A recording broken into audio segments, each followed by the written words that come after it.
رب اشرح لي صدری ویسر لی امری واحلل عقدۃ من لسانی یفقہوا قولی اما بعد فاعوذ باللہ من الشیطان الرجیم بسم اللہ الرحمن الرحیم۔ السلام علیکم ورحمۃ اللہ وبرکاتہ۔ آج ہم 9 اور 10 محرم کی کو جو ہوا اس کے بارے میں وضاحت کریں گے، اور تاریخ میں اس کی کیا فضیلت ہے، اور اللہ تعالیٰ نے اس تاریخ میں کیا، ان تاریخوں میں 9 اور 10 محرم میں کیا بات ہوئی۔ یہ جو 9 اور 10 محرم میں تاریخ ہے، یہ جو ہے نا، عبرت اور صبر اور حق کا پیغام ہے، اور اسلام کا آغاز محرم الحرام سے ہوتا ہے۔ یہ مہینہ صرف ایک نئے سال کی ابتدا نہیں، بلکہ ایمان، قربانی، صبر، حق اور اللہ پر بھروسے کی یاد تازہ کرنے والا مہینہ بھی ہے۔ محرم ان 4 مہینوں میں سے ایک ہے جنہیں اللہ تعالیٰ نے قرآن کریم میں حرمت والا قرار دیا ہے۔ 9 اور 10 محرم کے دن تاریخ اسلام میں خاص اہمیت رکھتے ہیں۔ ان دنوں کے متعلق 2 بڑے پہلو سامنے آتے ہیں، ایک یہ کہ حضرت موسیٰ علیہ السلام کی نجات کا واقعہ، اور دوسرا میدان کربلا میں حضرت امام حسین اور ان کے ساتھیوں کی عظیم قربانی تھی۔ آج ہم انہی دونوں پہلوؤں کو محبت، ادب اور حقیقت کے ساتھ سمجھنے کی کوشش کریں گے۔ محرم کی عظمت قرآن کی روشنی میں کچھ یوں ہے کہ اللہ تعالیٰ قرآن میں فرماتے ہیں، بے شک مہینوں کی تعداد اللہ کے نزدیک 12 ہیں، ان میں 4 حرمت والے ہیں۔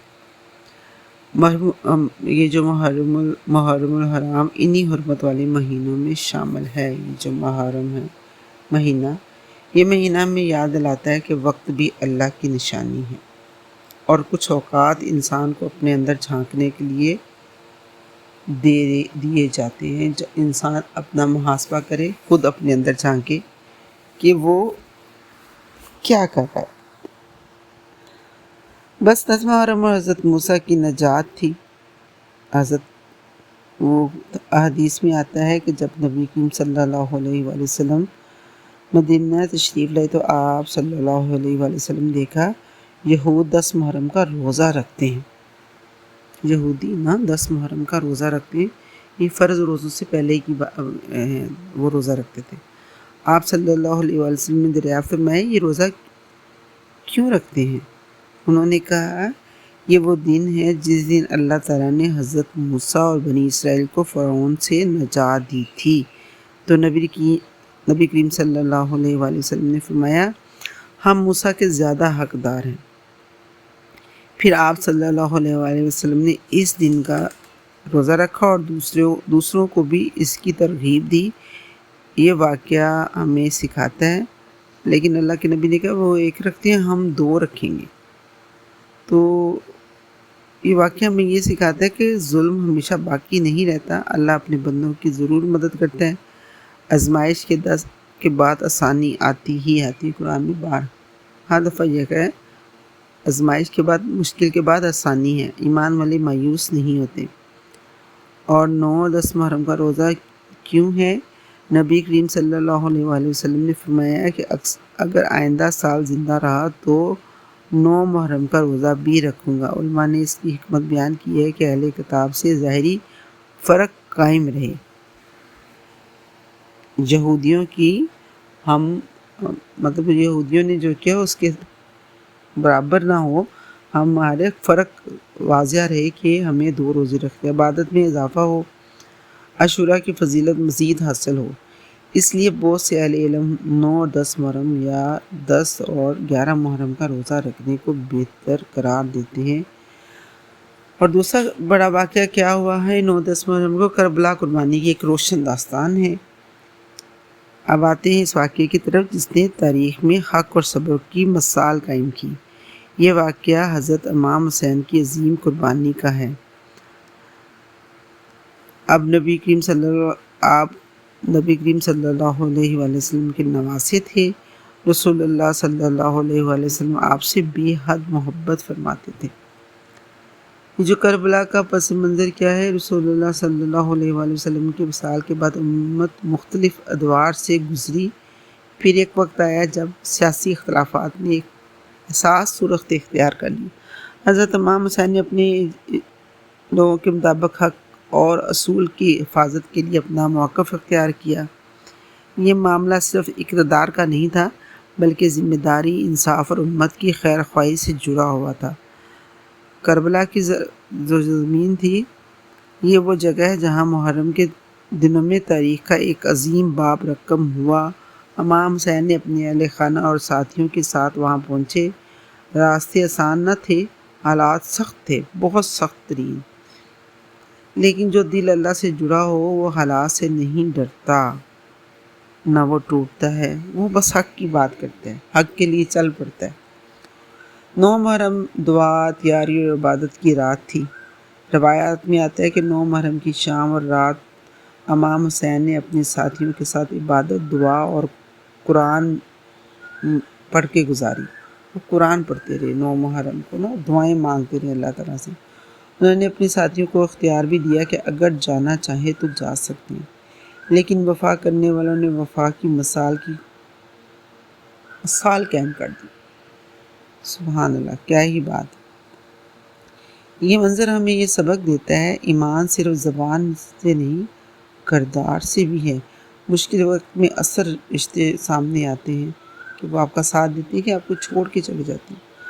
تو اللہ تعالیٰ والوں کے لیے تو یہ بڑی آسان بات ہوتی ہے نا، جو اللہ کے بندے ہوتے ہیں وہ اللہ کے حق کے لیے کھڑے ہو جاتے ہیں، اور پھر اللہ والوں کی طاقت عبادت سے پیدا ہوتی ہے، وہ عبادت کرتے ہیں، دعائیں مانگتے ہیں اللہ تعالیٰ سے۔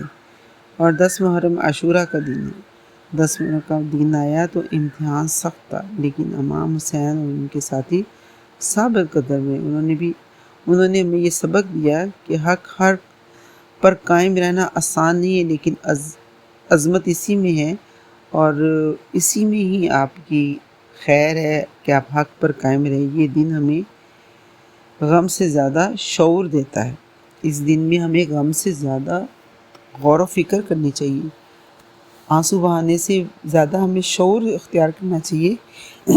یہ ہمیں کیا سکھاتا ہے کہ ظلم کی حمایت کبھی نہیں کرنی چاہیے، کسی حال میں بھی، آپ کو فائدہ ہو رہا ہو، آپ کا نقصان ہو رہا ہو، صرف انصاف کی بات بند کریں، حق کی بات کریں، حق کے ساتھ ڈٹے رہیں، کچھ بھی ہو جائے۔ اور کیا، دین کو دنیا کے بدلے نہ چھوڑو، دین کو دنیا کی کسی بھی عارضی مفاد کی خاطر آپ دین کو نہیں چھوڑنا دنیا کے بدلے۔ صبر کمزوری نہیں، طاقت ہے، اور اسی پہ کاربند رہنا چاہیے، اور اللہ تعالیٰ صبر کرنے والوں کو پسند کرتے ہیں۔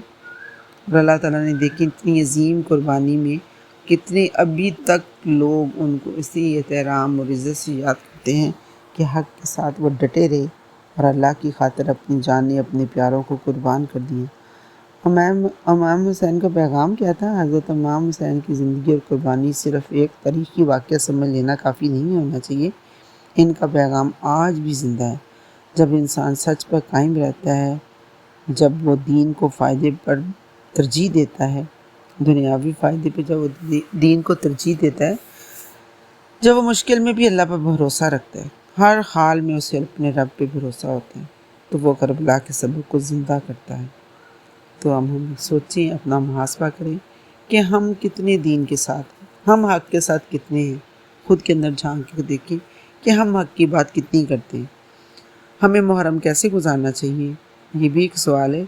روزہ رکھیں، خصوصاً 9 اور 10 محرم کا، قرآن کی تلاوت کریں، دعا اور استغفار کریں، اہل بیت سے محبت رکھیں، اختلاف میں اعتدال اور ادب اختیار کریں، غلو اور بے بنیاد باتوں سے بچیں، اپنے اخلاق بہتر بنائیں۔ یہ کرنے کے کام ہیں ہمارے۔ اور محرم کا اصل پیغام کیا ہے ہم سب کے لیے؟ محرم صرف تاریخ یاد کرنے کا نام نہیں ہے، یہ اپنے دل سے سوال کرنے کا مہینہ ہے۔ کیا میں حق پر قائم ہوں؟ کہ میری عبادت صرف آسان وقتوں میں ہے؟ کہ میں آسان وقتوں میں عبادت کرتا ہوں؟ کہ میں صبر کرتی ہوں؟ کہ میں صبر سے کام لیتی ہوں؟ کہ میں جلد بازی سے کام لیتی ہوں؟ کہ میں اللہ پر بھروسہ رکھتی ہوں؟ اپنا محاسبہ کرنا ہے۔ جو اللہ پہ بھروسہ کرتی ہے نا، وہ عاجزی اختیار رکھتی ہے، وہ ہر حال میں اپنے اخلاق کو اپنے ہاتھ سے نہیں جانے دیتے، وہ ہر حال میں حق کا ساتھ دیتے ہیں، وہ ظالم کا ساتھ نہیں دیتے، بھلے دنیا میں کتنا ہی نقصان ہو جائے۔ تو 9 اور 10 محرم میں ہمیں 2 عظیم پیغام دیتے ہیں۔ حضرت موسیٰ کی نجات ہمیں امید دیتی ہے اور امام حسین کی قربانی ہمیں استقامت سکھاتی ہے کہ اللہ تعالیٰ، حضرت موسیٰ کی جو نجات سے ہمیں امید کیا ملتی ہے کہ اللہ تعالیٰ اپنے بندے کے ساتھ ہے۔ اگر وہ حق پہ ہے، وہ ظالم کا کبھی ساتھ نہیں دیتا، وہ چاہے کتنا بڑا ہی نمرود ہو، کتنا بڑا ہی فرعون ہو، اللہ تعالیٰ انہیں تباہ کرتا ہے۔ وہ جتنی ہی دولت، کتنی ہی کتنی ہی دولت اس کے پاس ہو، وہ کتنی سلطنتوں کا مالک ہو، لیکن اللہ تعالیٰ اپنے مظلوم بندے کا ہی ساتھ دیتا ہے، ظالم کا ساتھ کبھی نہیں دیتا۔ یہ ایک پیغام اللہ کی مدد کرتا ہے۔ اور دوسرا ایک پیغام کیا ہے کہ اللہ مدد کرتا ہے اپنے بندے کی ہر حال میں۔ اگر وہ اللہ کے لیے کھڑا ہے تو اس میں ایک پیغام ہے کہ وہ اپنے اللہ اس کی مدد کرتا ہے، اور دوسرا پیغام کہ حق کے لیے ثابت قدم رہنا عظمت ہے۔ اللہ تعالیٰ ہمیں محرم کے احترام، روزے کی برکت، اہل بیت کی محبت، حق پر قائم رہنے کی توفیق عطا فرمائے۔ اپنے دل سے پوچھا کرے کہ ہم دین کے ساتھ کتنے ہیں اور ہم مظلوم کے ساتھ کتنے ہیں، ہم اللہ کے ساتھ کتنے ہیں۔ جب آپ اللہ کے ساتھ جڑیں گے تو ہر چیز آپ کے لیے معتبر کر دی جائے گی، آپ کی عزتوں میں بھی اضافہ ہوگا، آپ کی آخرت بھی اچھی ہوگی، دنیا تو ہوگی اچھی جو کہ عارضی ہے، آخر جانا ہی جانا ہے یہاں، جتنا بھی آپ اسٹے کریں دنیا میں اللہ کے حکم سے، تو آخر میں تو اللہ کے حضور جانا ہے، پیش ہونا ہے۔ تو بس اپنے صبر کو آزمائیں، اپنے استقامت کو آزمائیں، اپنے آپ کو دیکھیں، آپ اپنے اندر کو دیکھیں کہ آپ کتنے اپنے اللہ کے ساتھ جڑے ہوئے ہیں، کتنے اپنے دین کے ساتھ جڑے ہیں۔ تو اللہ تعالیٰ ہمیں اسلام دین پر پورے کا پورا قائم ہونے کی توفیق عطا فرمائے۔ آمین۔ السلام علیکم ورحمۃ اللہ وبرکاتہ۔